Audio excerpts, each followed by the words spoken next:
والله ما طلعت شمس ولا غربت إلا وأنت في قلبي.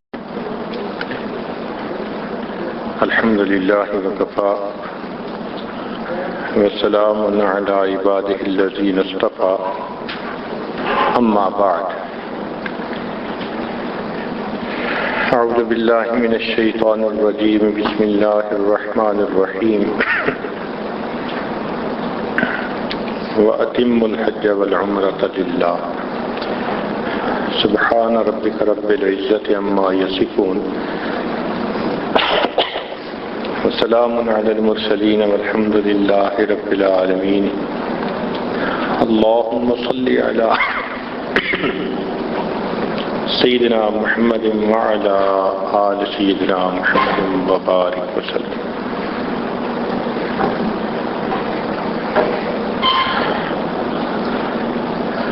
اللہ کے گھر حاضری کے لیے ہر آنے والا آدمی اپنی کیفیات کے ساتھ آتا ہے، اس لیے کہ یہ عشق و مستی کا سفر ہوتا ہے. دنیا کے سفر بزنس کے لیے ہوتے ہیں، سیر کے لیے ہوتے ہیں، دنیا کے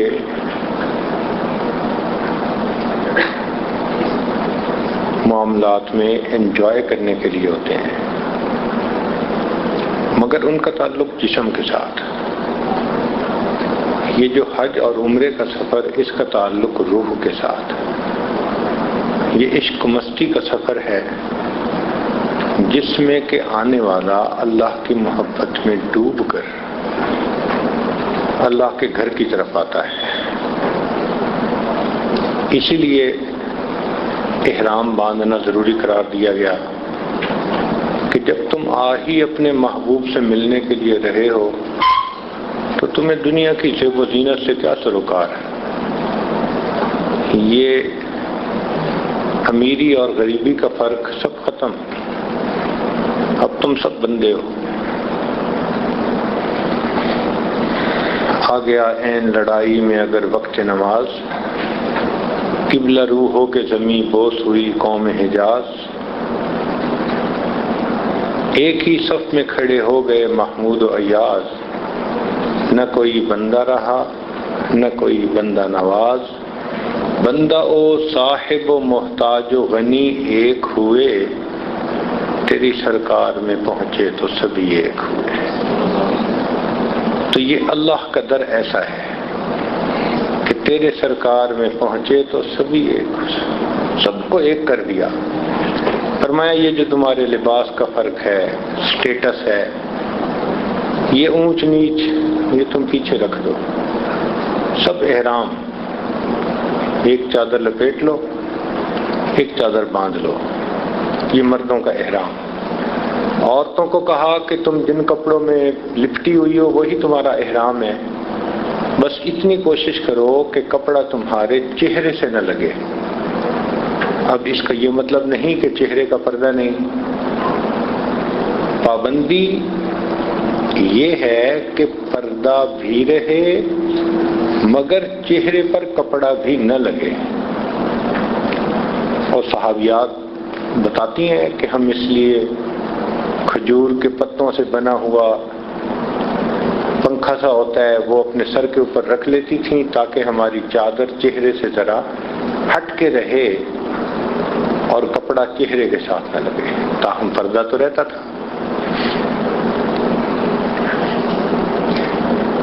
جس پروردگار نے دور اپنے گھروں میں رہتے ہوئے عورت کو پردے کا حکم دیا تو جب اس نے اپنے گھر بلایا تو یہ کیسے ہو سکتا ہے کہ پردہ ہٹا دیا گیا؟ یہاں تو پردہ اور بھی زیادہ ضروری ہے.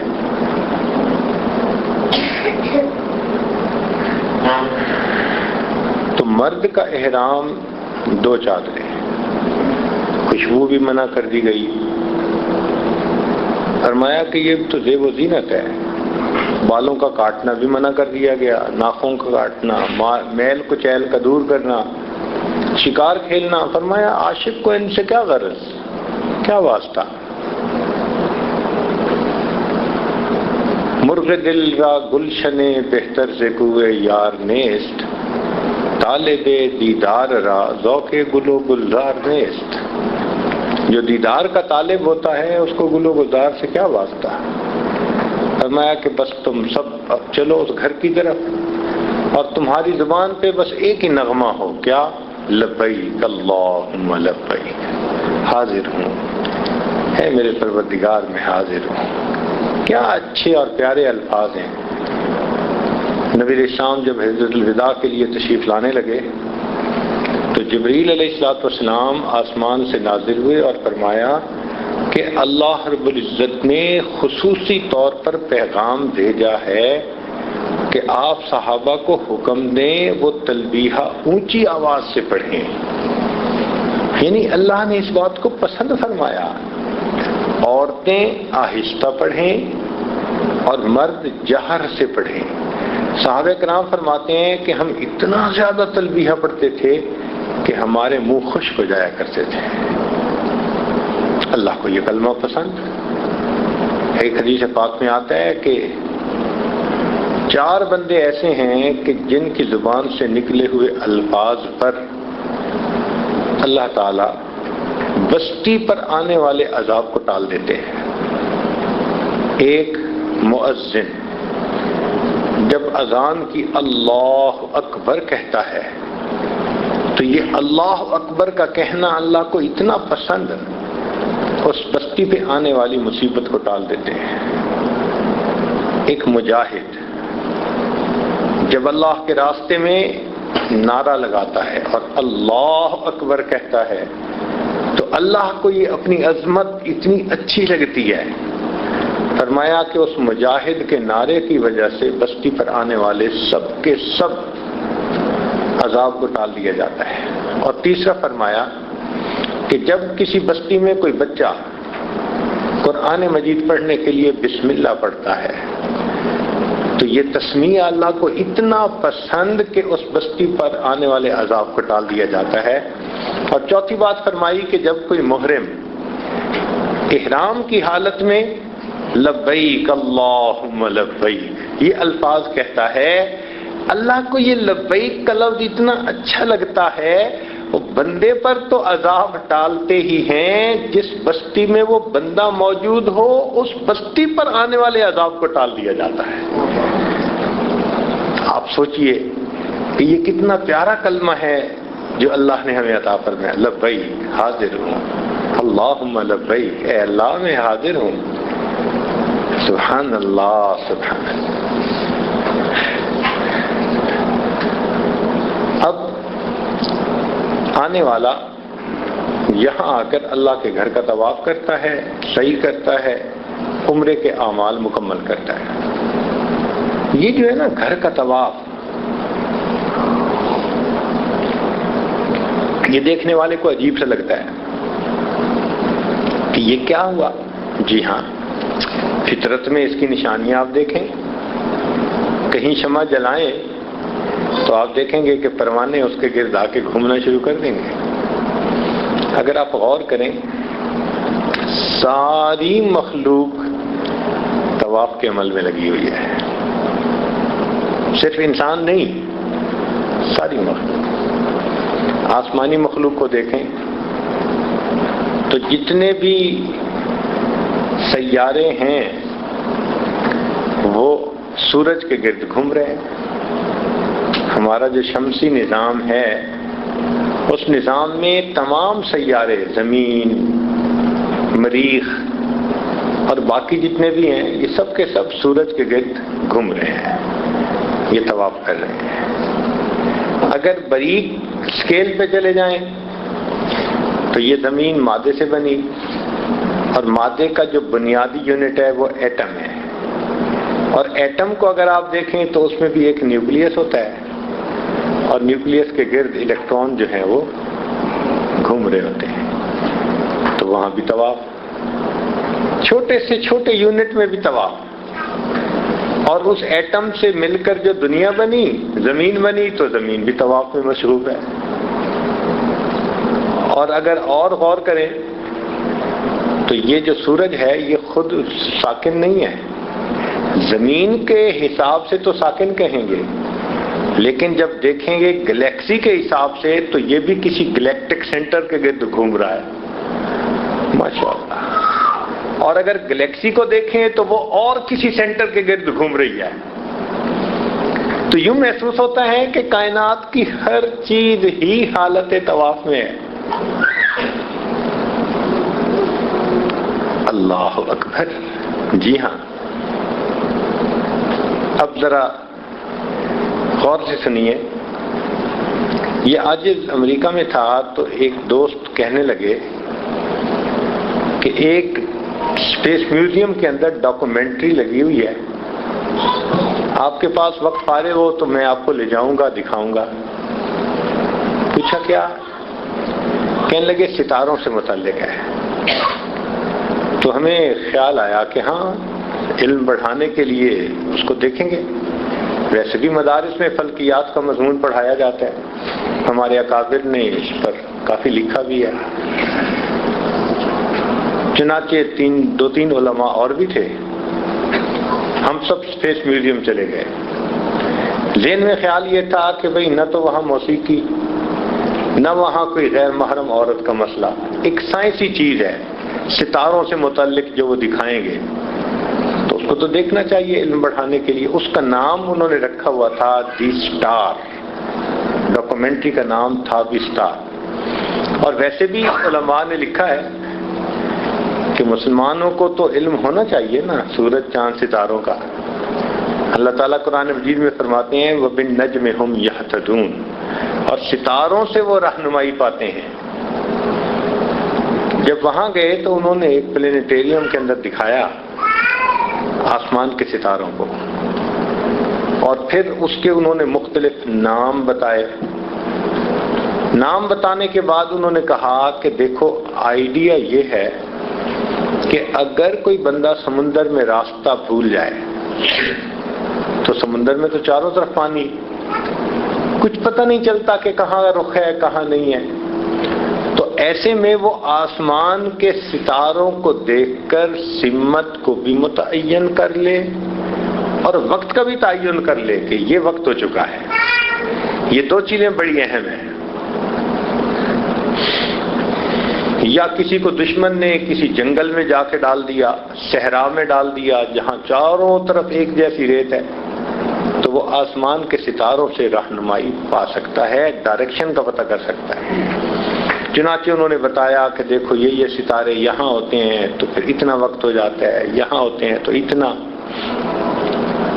وہ باتیں سن کے مجھے خیال آیا کہ ہاں، جب ہم چھوٹے تھے تو ہمارے والد صاحب رات کو تہجد میں اٹھتے تھے نا تو آسمان کی طرف بار بار دیکھا کرتے تھے۔ اس زمانے میں گھڑیاں کم لوگوں کے پاس ہوتی تھیں، بڑے بوڑھوں کے پاس گھڑیاں نہیں ہوتی تھیں۔ وہ کیا کرتے تھے کہ آسمان کو دیکھ کر اندازہ لگاتے تھے کہ اب صبح کاذب ہو چکی اور اب صبح صادق ہو چکی۔ تو میں بھی اپنے والد صاحب سے پوچھتا تھا تو وہ بھی بتاتے تھے کہ دیکھو یہ ستارے ایسے ہیں، یہ کھچیاں ہیں، یہ ترنگڑ ہے، یہ فلاں ہے، ایسے نام رکھے ہوئے تھے انہوں نے۔ یہ جب یہاں ستارے ہوتے ہیں تو اس وقت اتنا وقت ہو جاتا ہے۔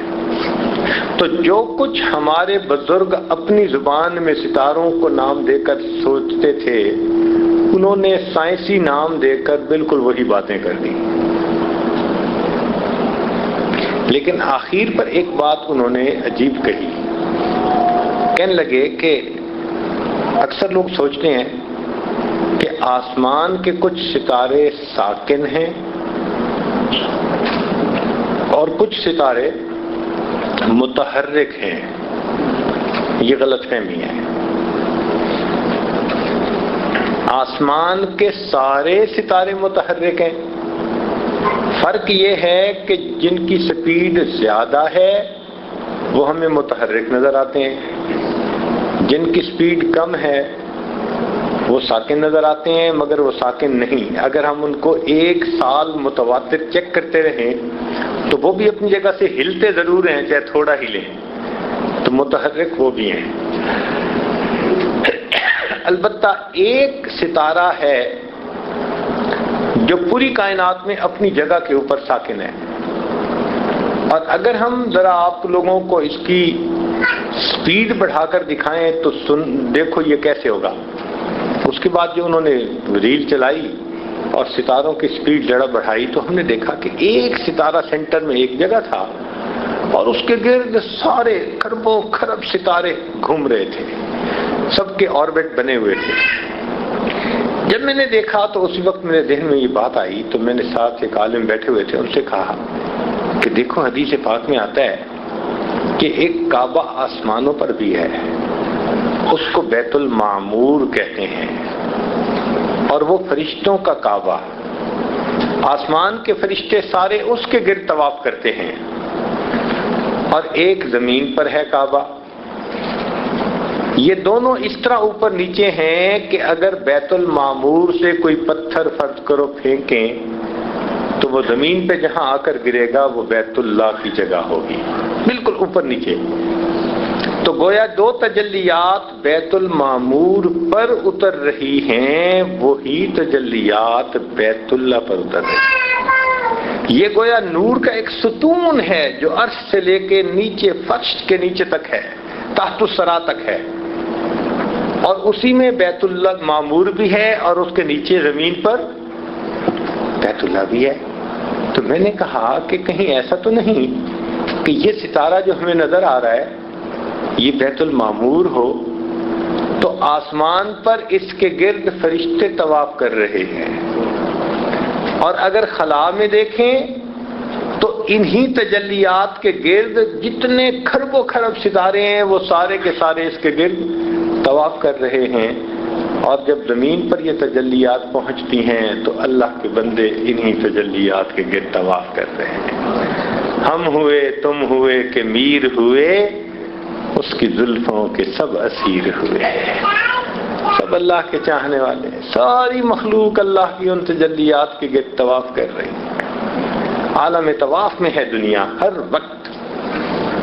ہمیں بھی اللہ نے توفیق دی کہ یہاں آ کر اس سسٹم کا حصہ بننے کی ہمیں توفیق مل گئی. چنانچہ یہاں کی عبادات میں طواف سب سے زیادہ اہم عبادت ہے.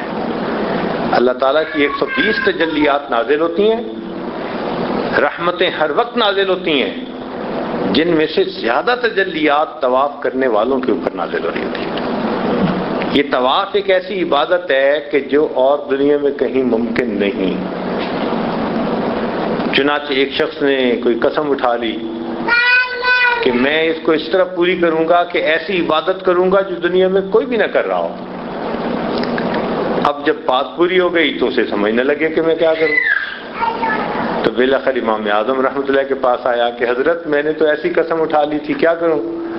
فرمان لگے تم جاؤ اور حرم میں لوگوں کی محنت کرنا کہ وہ تھوڑی دیر کے لیے رک جائیں اور تم اکیلے طواف کرنا. جب تم طواف کر رہے ہوگے یہ ایسی عبادت ہے کہ گارنٹی کی جا سکتی ہے کہ دنیا میں یہ عبادت اور کہیں نہیں ہو رہی. اللہ، یہ عبادت یہی ہوتی ہے. اور یہ عبادت صرف انسان ہی نہیں کرتے، سبحان اللہ، اللہ کی دوسری مخلوق بھی کرتی ہے. چنانچہ ہم نے کئی مرتبہ ابابیلوں کو دیکھا، چھوٹی چھوٹی چڑیاں ہوتی ہیں، آپ شام کو ذرا بیٹھ کر دیکھیں وہ بھی آ کے بیت اللہ کی جیسے تجلیات کے گرد گھوم رہی ہوتی ہیں. اور ایک مرتبہ ہم نے ایک کبوتروں کو دیکھا، ان کا غول آیا اور وہ غول اسی طرح بیت اللہ کے گرد چکر لگا رہا تھا. اور ایک مرتبہ ایک بلی کو ہم نے دیکھا، ہم لوگ طواف کر رہے تھے، وہ ساتھ ساتھ چل رہی تھی باقاعدہ، جیسے ہم چکر لگا رہے تھے وہ بلی بھی ساتھ ساتھ چکر لگا رہی تھی. ہمارے ایک دوست کہنے لگے جی بلی بھی چکر لگا رہی ہے. میں نے کہا بھائی دیکھنے کو بلی ہے، کیا پتا کوئی جن ہو. بلی تو مکلف نہیں ہے نا بھائی کہ طواف کرے، مکلف تو یا انسان ہے یا جن ہے. تو ہم تو یہی سوچ سکتے ہیں کہ بھئی جن اس شکل میں آ کے وہ بھی طواف کر رہا ہوگا. بہرحال طواف کر رہے ہیں. اللہ اکبر کبیرہ. یہ طواف ہر وقت ہو رہا ہے، حتیٰ کہ بارش کا وقت ہوتا ہے تو اس وقت بھی طواف رکتا نہیں ہے. بس فرض نماز جب پڑھی جاتی ہے تو چونکہ وقت کی نماز سب سے اعلیٰ عبادت، وقت کا امر اہم، اس لیے اس وقت اس کو موقوف کرتے ہیں. اس کے بعد تراویح کی نماز ہو رہی ہوتی ہے، طواف پھر بھی چل رہا ہوتا ہے، دن رات صبح شام ہر وقت طواف. آپ حیران ہوں گے کہ ایک مرتبہ بہت بارشیں ہوئیں اور سیلاب آ گیا بیت اللہ میں. چونکہ یہ نشیب کی جگہ ہے نا، تو پہاڑیوں کا سارا پانی یہیں، تو اتنا پانی کہ لوگ ڈوب جاتے تھے. عین اس وقت جب اتنا پانی تھا بیت اللہ کے گرد کہ بیت اللہ کا دروازہ تک ڈوب گیا تھا، اللہ نے اپنے ایسے بندے بھیج دیے جو اس وقت تیر کر بیت اللہ کا طواف کرتے رہے.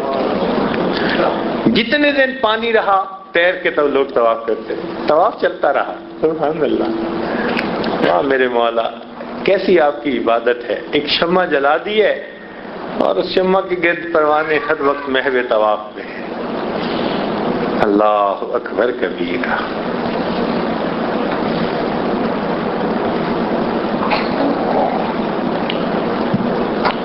ہم نے ایک افغانی بزرگ کو دیکھا، بالکل معذور تھے، بوڑھے سے تھے. وہ ویل چیئر پر بیٹھے ہوتے تھے اور سر جھکا ہوا ہوتا تھا. ان کا کام سارا دن طواف، حتیٰ کہ اب وہ ویل چیئر پہ بیٹھے تو ویل چیئر تو کوئی چلائے تو کوئی ایک طواف کرواتا، 2 طواف کرواتا، 3 طواف کرواتا. اب 2 طواف میں 14 چکر، 3 طواف کے 21 چکر، تو لوگ تھک جاتے تھے. ایک چھوڑتا تھا، دوسرا ان کی ویل چیئر لے لیتا تھا، تیسرا لے لیتا تھا، چوتھا لے لیتا تھا. ہم نے دیکھا کہ کئی مرتبہ کوئی مرد چلانے کے لیے نہیں تو اللہ نے کسی عورت کے دل میں بات ڈال دی. وہ بڑکے والی عورت ان کی ریڑھی دھکیل رہی ہوتی اور ان کو طواف کروا رہی ہوتی. اور کئی دفعہ بچے ان کی ریڑھی دھکیل رہے ہوتے. اور ایسا بھی دیکھا کہ جب کوئی بھی ان کی ریڑھی دھکیلنے والا نہ ہوتا تو ہم نے پولیس والوں کو دیکھا وہ ان کو طواف کروا رہے ہوتے تھے.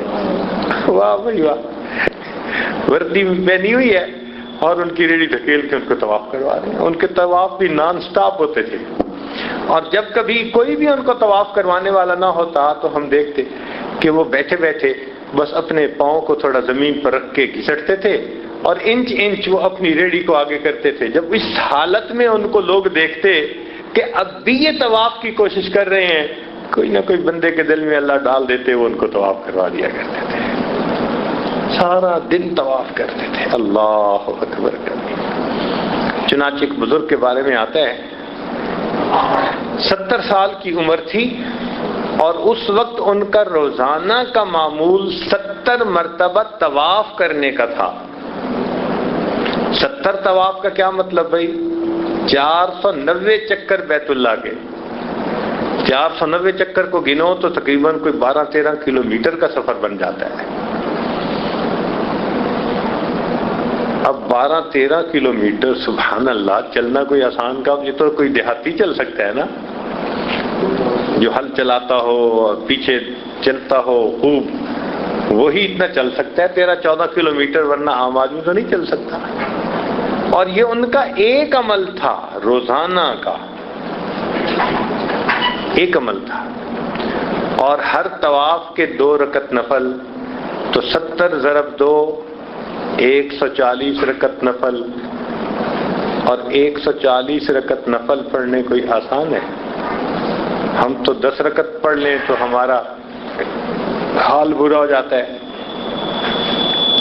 اور اگر کبھی لمبی رات ہو، بڑی رات ہو رمضان کی اور 50 رکعت نفل پڑھ لیں تو اگلے دن گھر میں کرفیو لگا ہوتا ہے کہ رات عبادت میں گزاری ہے، بچہ نہیں بول سکتا، بیوی بچوں کی منتیں کر رہی ہوتی ہے، ہاتھ جوڑ رہی ہوتی ہے، خدا کا واسطہ شور نہ مچاؤ، تمہارے ابو مجھے ناراض ہوں گے. اللہ اکبر، کیا گھر میں سما ہوتا ہے. کیوں؟ ہم نے رات کو 50 رکعت نفل پڑھے تھے. اور وہ بزرگ 120 رکعت 140 رکعت روزانہ. اللہ اکبر. میں اپنے دوستوں کو کہتا ہوں کہ ہماری حالت تو یہ ہے کہ آج ہم 50 رکعت کی نیت کر لینا تو جب 50ویں رکعت کے پر پہنچے گے نا تو حالت ہی ہوگی کہ رکوع سے اٹھتے ہوئے سمے اللہ کی جگہ اوئی اللہ نکل رہا ہوگا.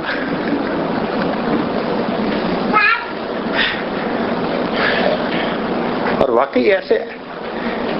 اور وہ بزرگ 140 رکعت روزانہ، اور یہ ان کا ایک عمل تھا، باقی روز کی عبادت اس کے علاوہ تھی. اللہ، یہ آسان کام نہیں ہے، مگر اللہ رب العزت جس کو چاہتا ہے یہ نعمت اس کو عطا فرما دیتا ہے. سبحان اللہ، سبحان اللہ. ہمارے اکابر آتے تھے بڑی محنتوں کے بعد. اب تو ہمارا عمرہ ہوتا ہے نا جی 15 دن کا. پہلے زمانے میں حج کا سفر 6 مہینے کا سفر، رمضان سے پہلے سفر شروع ہو جاتا تھا. رمضان سے اب تو 4 گھنٹے میں اپنے ملک سے یہاں پہنچ جاتے ہیں نا. رمضان سے پہلے سفر شروع ہو جاتا تھا اور رمضان سمندر میں آیا کرتا تھا. 6 مہینے لگ جاتے تھے حج کرتے ہوئے. اللہ اکبر، مشقتوں کا سفر کر کے آتے تھے. مگر پہلے زمانے میں راستے کچے تھے، مسافر پکے تھے. آج راستے پکے ہو گئے اور مسافر کچے ہو گئے. ہمارے حضرت رحمت اللہ علیہ فرماتے تھے کہ ہم سفینۃ الحجاج کے ذریعے جب پہنچتے تھے تو جدہ سی پورٹ کے اوپر جب جہاز لگتا تھا تو جہاز کے تمام لوگوں کو 3 دن جہاز کے اندر ہی رکھا جاتا تھا کہ ان پہ کوئی وائرس نہ ہو، بیماری نہ ہو جو ہمارے ملک میں آ جائے، لہذا 3 دن یہ یہیں رہیں. ہم اپنی آنکھوں سے جدہ کی زمین کو دیکھتے تھے، ساحل کو دیکھتے تھے، مگر 3 دن ہم جہاز کے اندر رہتے تھے، ہمیں زمین پر قدم رکھنے کی اجازت نہیں ہوتی تھی. اور آج ماشاءاللہ جہاز لینڈ کرتا ہے اور اس کے 1-2 گھنٹوں کے اندر اندر ہم ایئرپورٹ سے نکل کے باہر، اور air condition airport, air condition بیٹھنے کی جگہ، ٹھنڈا پانی موجود، ٹوائلٹ، ہر چیز موجود، چائے اور اس طرح کی چیزوں کے لیے جگہ موجود. اور پھر ہم اعتراض کر رہے ہوتے ہیں جی بڑا وقت لگ جاتا ہے، بڑا وقت لگ جاتا ہے، یہ بڑا کھڑا رکھتے ہیں جی. اللہ، اب سوچو آج جدہ سے لے کے مکہ مکرمہ تک کا فاصلہ 1 سے 2 گھنٹے کا فاصلہ ہے. عام حالات میں 1 سے 2 گھنٹے میں یہاں پہنچتے ہیں. نہیں، پہلے وقتوں میں جدہ سے لے کے مکہ مکرمہ تک کا فاصلہ 3 دن کا فاصلہ ہوا کرتا تھا. یہ تقریباً کوئی 60 میل کے قریب جگہ بنتی تھی اور 20 میل کا سفر اونٹوں پہ روزانہ ہوتا تھا. اور ہم تو بالکل سیدھی پلین روڈ کے اوپر چل کے آتے ہیں نا. یہ پہاڑیوں کو کاٹ کر ایسا بنایا گیا. جب پہاڑیاں موجود تھیں تو پہاڑ کے اوپر چڑھتے تھے اور دوسری طرف سے نیچے اترتے تھے، اور اگر کرو فلائٹ دیکھیں تو چند میٹر کا فاصلہ طے ہوتا تھا. پھر پہاڑی پہ چڑھو، پھر نیچے اترو، پھر پہاڑی پہ چڑھو. ہمارے حضرت فرماتے تھے کہ ہم اونٹ کرائے پر لیتے تھے، مگر کئی لوگ اونٹ کا کرایہ بھی نہیں دے سکتے تھے، تو سامان فقط اونٹوں پہ رکھ لیتے تھے اور خود 3 دن رات پیدل ساتھ چل کے جدہ سے ہم مکہ مکرمہ پہنچا کرتے تھے. اور فرماتے تھے کہ 3 دن کا پانی بھی ہمیں ساتھ رکھنا پڑتا تھا کہ راستے میں پانی کی جگہ نہیں تھی. اب 3 دن وضو کا پانی، طہارت کا پانی، پینے کا پانی، جانوروں کے پینے کا پانی، میرا خیال ہے ٹنوں کے حساب سے تو پانی بن جاتا ہوگا.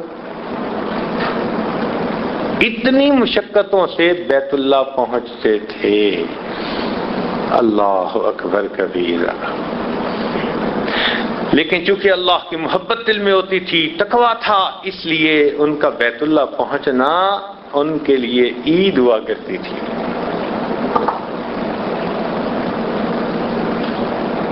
کسی نے بزرگ سے پوچھا تھا کہ حضرت عید کب ہوگی؟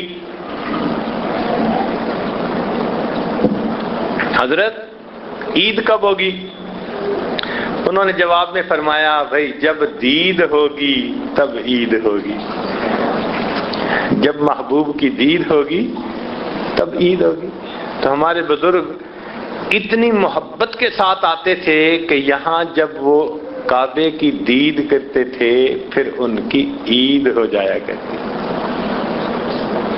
غربت تھی یہاں۔ حضرت مرشد عالم رحمۃ اللہ فرمانے لگے کہ 1930 سے پہلے، تیل نکلنے سے پہلے اتنی غربت تھی کہ کوئی حد نہیں۔ فرمان لگے ہم مکہ مکرمہ سے مدینہ طیبہ جا رہے تھے، 16 دن لگتے تھے۔ آج تو مکہ مکرمہ سے بس میں بیٹھیں تو 5 گھنٹے کے بعد 6 گھنٹے کے بعد مدینہ طیبہ میں، اس وقت 16 دن لگتے تھے مکہ مکرمہ سے مدینہ کا سفر۔ امام شافعی رحمۃ اللہ فرماتے ہیں کہ میں نے ایک مرتبہ بھورے اونٹ پر ایک قافلے کے ساتھ یہ سفر طے کیا، 16 دن لگے اور 16 دن میں نے 16 مرتبہ قرآن مجید کو مکمل کر لیا۔ آج مکہ مکرمہ سے مدینہ طیبہ کا سفر کرتے ہم درمیان میں سورہ یاسین بھی نہیں پڑھ پاتے۔ ہمارے حضرت رحمۃ اللہ فرماتے تھے ایک مرتبہ ہم مکہ مکرمہ سے مدینہ طیبہ جا رہے تھے تو راستے میں ایک جگہ ہم نے پڑاؤ ڈالا۔ فرماتے ہیں کہ ایک بوڑھا آ گیا، عرابی تھا، دیہاتی، تو آ کر اس نے اشارہ کیا کہ مجھے بھوک لگی ہوئی ہے۔ تو میں نے اپنی اہلیہ سے کہا کہ اس کے لیے کچھ کھانا بنا دو، تو آٹا وغیرہ ایسی چیزیں ساتھ لے کے چلتے تھے سفر میں۔ فرماتے ہیں کہ میری اہلیہ نے پانی نکالا، آٹا نکالا، چولہا نکالا کہ روٹی پکا کے دے۔ اس نے جیسے ہی پانی دیکھا نا اور آٹا دیکھا تو وہ دیہاتی آگے بڑھا اور اس نے جگ میں سے پانی ایک پیالے میں ڈالا اور ایک مٹھی آٹے کی بھر کے اس پانی کے اندر ڈال دی اور اس کو ہلا کر اس نے پی لیا اسی طرح کچا، اور پینے کے بعد کہنے لگا کہ اب میں روٹی کے پکنے کا انتظار کر سکتا ہوں۔ اتنی شدید بھوک تھی کہ کہتے ہیں کہ اب میں روٹی کے پکنے کا انتظار کر سکتا ہوں، اتنی بھوک ہوتی ہے۔ اللہ اکبر کبیرہ۔ ہمارے حضرت فرماتے ہیں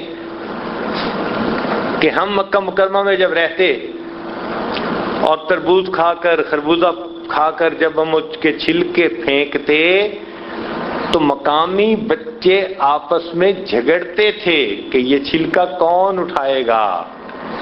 وہ چھلکے اٹھاتے اور چھلکے کھاتے، اور کئی مرتبہ چھلکے گھر لے جاتے تو ان کی والدہ تربوز کے چھلکے کو کاٹ کر سالن کے طور پر پکایا کرتی تھی۔ تربوز کے چھلکے سالن کے طور پر پکتے تھے۔ فرماتے ہیں کہ چند بچے اسی طرح تربوز کے چھلکے لے جاتے رہے تو ایک دن میرے دل میں خیال آیا، میں نے 2-3 تربوز خریدے اور میں نے ان بچوں میں کاٹ کے تقسیم کر دیے۔ کہنے لگے بچوں کے لیے وہ بہت خوشی کا دن تھا، تربوز کھا رہے تھے۔ کہنے لگے تربوز کھائے تو ان میں سے ایک بچے نے عجیب بات کہی، کہنے لگا کہ ہم نبی علیہ الصلوۃ والسلام کے احسان مند ہیں، اگر وہ یہاں تشریف نہ لاتے تو کون حج اور عمرہ کرنے کے لیے آتا اور ہمیں تربوز کھانے کا موقع کب نصیب ہوتا۔ اللہ اکبر کبیرہ۔ ہم نبی علیہ السلام کے شکر گزار ہیں کہ وہ تشریف لائے اور ان کی برکت سے آج لوگ آتے ہیں اور ان حاجیوں کی وجہ سے ہمیں تربوز کھانے کی توفیق مل جاتی ہے۔ حضرت فرماتے ہیں کہ ایک مرتبہ ہم حج کے لیے تشریف لائے تو ایک چھوٹا سا بچہ وہ ہمارے خیمے میں آتا تو میری اہلیہ اس کو کچھ بچا ہوا کھانا دے دیتی، کبھی روٹی دے دیتی، سالن دے دیتی، کوئی پینے کی چیز دے دیتی، پھل دے دیتی۔ وہ بچہ چھوٹا بڑا مانوس ہو گیا، حتیٰ کہ جب جانے کا وقت آیا تو میری اہلیہ نے اس کو بتایا کہ ہم تو کچھ دنوں میں چلے جائیں گے، تو وہ بچہ بڑا سیڈ فیل کرنے لگا، جیسے کہ وہ ہمیں بڑا مس کرے گا اور بہت زیادہ جدا ہو کے وہ مغموم ہوگا۔ تو واقعی جب جدائی کا ایک دن تھا تو اس بچے کے چہرے پر جدائی کا غم محسوس ہوتا تھا۔ حضرت فرماتے ہیں کہ میری اہلیہ نے اسے کہا کہ کل ہم چلے جائیں گے، بالکل رونے والا ہو گیا۔ تو میری اہلیہ نے اس کی یہ حالت دیکھی تو اسے فرمایا کیوں روتے ہو؟ اگر آپ ہمارے ساتھ چلو تو ہم آپ کو اپنے ملک میں لے جائیں گے، اور یہاں تو بجلی بھی نہیں، وہاں بجلی کے پنکھے ہیں، اتنی گرمی بھی نہیں، کھانا بھی ہے، پھل بھی ہے، ہر چیز ہے، ہم آپ کو وہاں پر رکھیں گے، پڑھائیں گے، اچھے کپڑے پہنائیں گے، سہولت ہوگی کھانے پینے ہر چیز کی، بھوک پیاس نہیں ہوگی، چلو ہمارے ساتھ چلو۔ تو جب میری اہلیہ نے اس کو یہ کہا، بڑے غور سے وہ ساری باتیں سنتا رہا، تو اہلیہ نے کہا کہ پھر ہمارے ساتھ چلو گے؟ جب اہلیہ نے یہ پوچھا تو وہ چھوٹا سا بچہ بیت اللہ کی طرف اشارہ کر کے کہنے لگا کہ وہاں اتنا سب کچھ جو ہوگا کیا وہاں بیت اللہ بھی ہوگا؟ تو اہلیہ نے کہا نہیں، وہاں بیت اللہ تو نہیں ہوگا۔ تو چھوٹا بچہ کہنے لگا اگر وہاں بیت اللہ نہیں ہوگا تو مجھے وہاں جانے کی کوئی ضرورت نہیں ہے۔ اللہ اکبر کبیرہ۔ راستے کچے ہوتے تھے، مسافر پکے ہوتے تھے، آج راستے پکے بن گئے، مسافر کچے بن گئے۔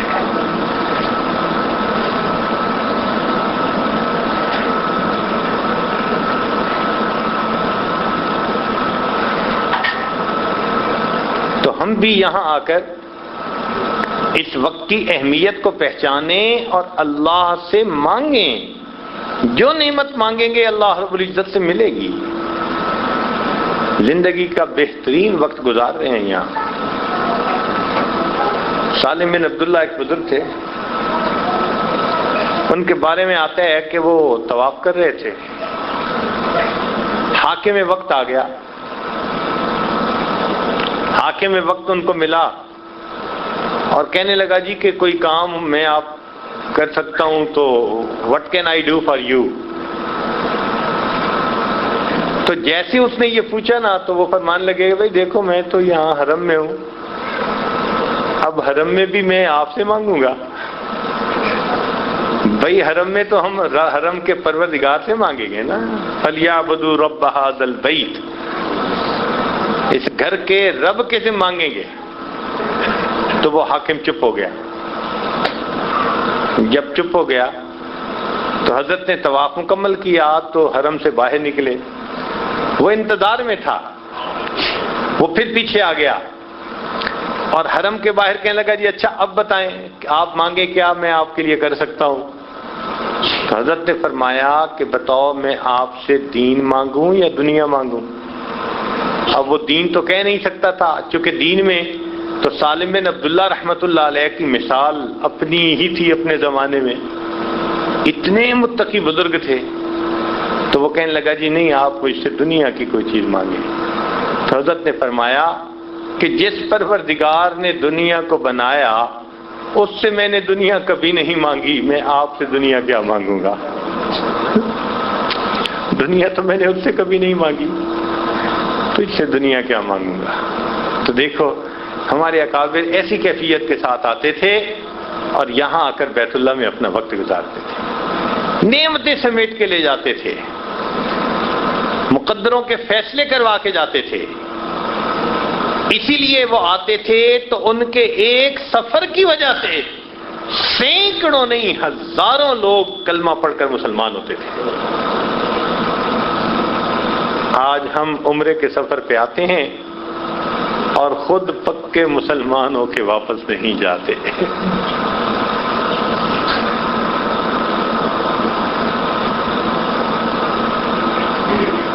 کعبہ بھی گئے پر نہ گیا عشق بتوں کا،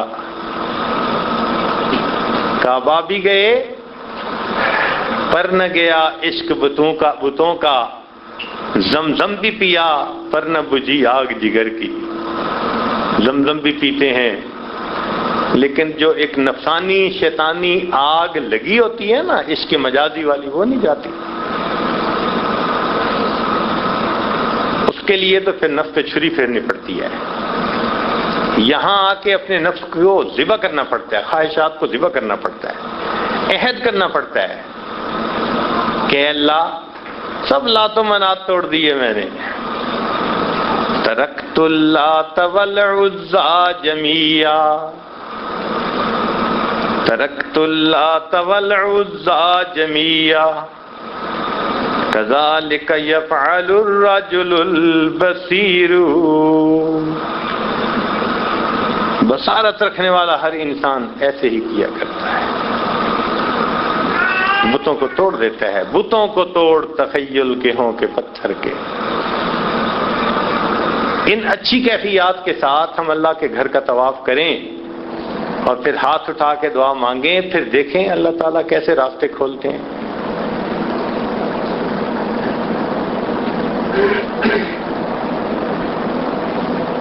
دن میں طواف کریں، رات میں طواف کریں۔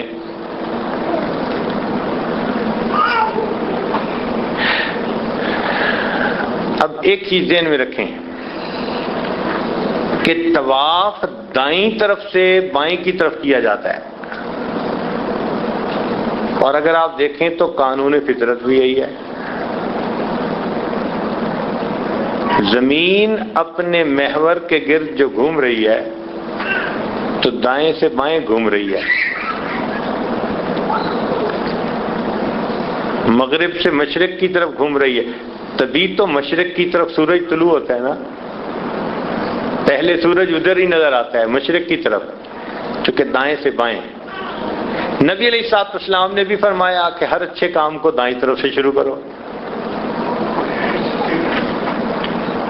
اور اسی لیے اگر مجلس میں بہت سارے لوگ ہوں تو جو سرے حلقہ ہے اس کو پہلے پانی پلاؤ اور پھر اس کے دائیں طرف سے سب کو پلانا شروع کرو۔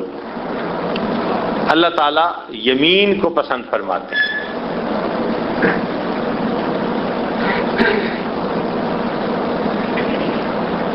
طواف میں بھی ہم اسی طرح کرتے ہیں کہ یمین سے ہم یسار کی طرف آتے ہیں، تو یہ ایک فطرتی معاملہ ہے۔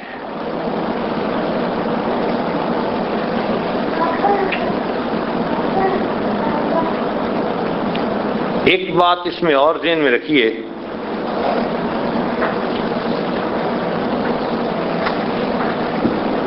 کہ طواف کے ان چکروں میں ہم اللہ سے دعائیں مانگیں،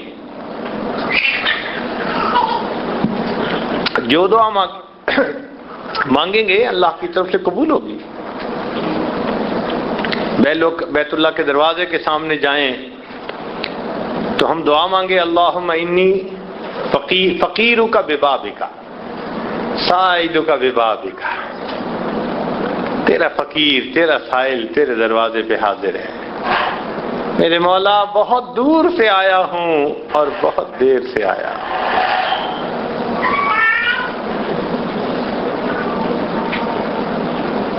گر پڑ کے یہاں پہنچا، مر مر کے اسے پایا، گر پڑ کے یہاں پہنچا، مر مر کے اسے پایا، چھوٹے نہ الہی اب سنگے در جان آنا۔ اس در کو پکڑا ہے اے اللہ، اب اس در کو چھوڑنا طبیعت گوارا نہیں کرتی، تیرے در پہ ہی جھکیں گے، تم ہی سے مانگیں گے تم ہی دو گے، تمہارے در سے ہی لو لگی ہے۔ تو ہم اللہ رب العزت کے گھر میں ہیں، طواف کریں اور اللہ سے مانگیں، اور طواف کے دوران اپنی نگاہ کی حفاظت، نیچے دیکھیں حتیٰ کہ غیر محرم کے کپڑے پر بھی نظر نہ پڑے، اس کے جسم پہ نظر پڑنا یا چہرے پہ نظر پڑنا تو بہت دور کی بات، کپڑے پہ بھی نظر نہ پڑے۔ اس طرح ہٹ کٹ کے طواف کریں خاص کیفیت میں اللہ کی طرف. اللہ بھی اس بات کو پسند کرتے ہیں کہ میرا یہ بندہ ادھر ادھر مشغول ہونے کی بجائے میری طرف متوجہ ہے. اللہ تعالیٰ کو بھی یہ بات اچھی لگتی ہے.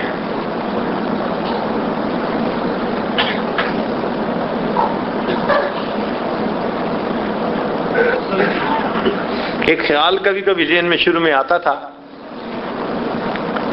کہ شریعت نے مرد اور عورت کی جو تفریق ہے اس کو ایسا کیا کہ بھئی مرد مردوں میں رہیں، عورتیں عورتوں میں رہیں. مرد اور عورتیں تب قریب آئیں جب محرم ہوں، اس لیے پردے کا حکم دیا. حتیٰ کہ فرض نماز پڑھنی ہے تو شریعت نے کہا کہ مردوں کی صفیں آگے بنے، عورتوں کی صفیں پیچھے بنے. حدیث پاک میں آتا ہے کہ نبی علیہ السلام جب نماز پڑھاتے تو باب النساء بالکل پیچھے تھا، تو آپ نماز کے بعد تھوڑی دیر کے لیے ذکر اذکار فرماتے تھے تاکہ اس دوران جو عورتیں حاضر ہوتیں وہ پہلے چلی جاتی تھیں اور بعد میں مرد نکلا کرتے تھے. مردوں عورتوں کا ایک وقت میں نکلنا بھی پسند نہ فرمایا. جب مسجد نبی میں باب النساء بنایا تو نبی علیہ السلام نے فرمایا کاش مرد دوسرے دروازوں سے جائیں. عبداللہ ابن عمر رضی اللہ عنہ نے یہ بات سن لی. فرماتے ہیں کہ اس کے بعد پوری زندگی عام وقت میں بھی اگر باب النساء قریب ہوتا میں باب النساء سے نہیں گزرتا تھا کہ میرے آقا نے کہہ دیا مرد دوسرے دروازوں سے داخل. اتنا خیال. تو فرمایا کہ مرد راستوں کے درمیان میں چلیں، عورتیں راستوں کے کناروں پہ چلیں.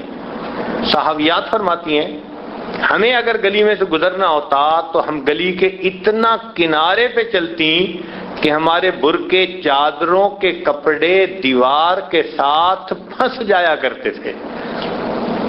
یعنی اتنا دیوار کے قریب سے ہو کے گزرتی تھی. مرد الگ، عورتیں الگ. اب جب یہ اصول ہے پوری شریعت میں تو یہی اصول طواف میں بھی ہو سکتا تھا. مردوں کو کہہ دیا جاتا تمہارا طواف دن میں، عورتوں کو کہہ دیا جاتا بالفرض تمہارا طواف رات میں. قصہ ختم. عورتیں رات کو جا کے طواف کر لیتی، مرد دن میں طواف کر لیتے. مگر نہیں، اللہ تعالیٰ نے نہ کوئی وقت کو تقسیم کیا نہ جگہ کو تقسیم کیا. بس نماز کا وقت نہ ہو، اگر فرض نماز ہے تو پھر نماز افضل، ورنہ اس کے سوا ہر وقت عورت بھی چاہے طواف کر سکتی ہے، مرد بھی چاہے. گوف و کہا نے لکھا ہے کہ عورت کنارے پر کرے، مرد اندر کرے. مگر طواف تو ہر وقت ہی ہو سکتا ہے نا، مرد کرے یا عورت کرے. تو یہاں آ کر یہ الگ الگ کیوں نہیں کیا گیا؟ کئی دفعہ ذہن میں یہ سوال آتا تھا. تو پھر جا کے بات حقیقت سمجھ میں آئی کہ پہلی بات تو یہ کہ اس جگہ کو اللہ نے حرم فرمایا، اور حرم کی وجہ سے اس کی عزت اتنی. فرمایا کہ باہر تم گناہ جب تک کر نہ لو تب تک سزا نہیں دیں گے، مگر حدود حرم میں تم گناہ کا دل میں ارادہ بھی کرو گے تو ہم تمہیں سزا دیں گے. ایک تو پابندی سخت کر دی، وَمَن يُرِدْ فِيهِ بِإِلْحَادٍ بِظُلْمٍ نُذِقْهُ مِنْ عَذَابٍ غَلِيظٍ. اور دوسری بات، اصل میں اللہ تعالیٰ یہ چاہتے تھے کہ مرد بھی ہیں عورتیں بھی ہیں، میرے گھر کا طواف کرنے کے لیے آئے ہیں، تو اب یہ اتنا میری محبت میں ڈوب کر طواف کریں کہ ان کو ایک دوسرے کی طرف دھیان ہی نہ رہے. رخ زیبا کے آگے شمع رکھ کر وہ یہ کہتے ہیں رخ زیبا کے آگے شمع رکھ کر وہ یہ کہتے ہیں، ادھر آتا ہے یا دیکھیں ادھر جاتا ہے پروانہ۔ اللہ رب العزت نے بھی یہی معاملہ کر دیا، فرمایا کہ آؤ ذرا، میں دیکھنا یہ چاہتا ہوں کہ دل اٹکا کہاں ہے، مخلوق میں یا خالق میں۔ میری محبت کے دعوے کر کے آئے، میری محبت کے متلاشی بن کے آئے، اب میرے گھر میں آ گئے ہو نا، اب میں تمہیں ٹیسٹ کرتا ہوں، آؤ ذرا طواف کرنے، اکٹھا طواف کر کے دکھاؤ۔